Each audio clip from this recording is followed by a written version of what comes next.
এই দোয়াটা শিখে নেন, ইনশাআল্লাহ আপনার জীবনের সমস্ত সংকট কেটে যাবে।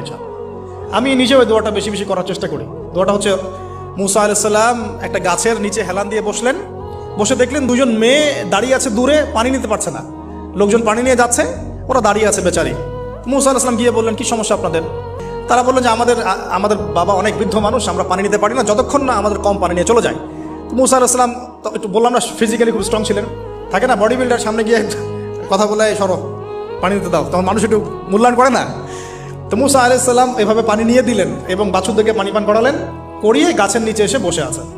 বসে বসে তিনি দোয়া করছেন, এই যে দোয়াটা তিনি দোয়া করছেন, রব্বি, একটা নেক কাজ করলেন, নেক কাজ করলেন না, মানুষের উপকার করলেন, নেক কাজ করে এসে গাছের নিচে বসে দোয়া করছেন, আল্লাহ এখানে তো আমার খাবার পানি বাসস্থান কিছুই নাই, আমি কি করব?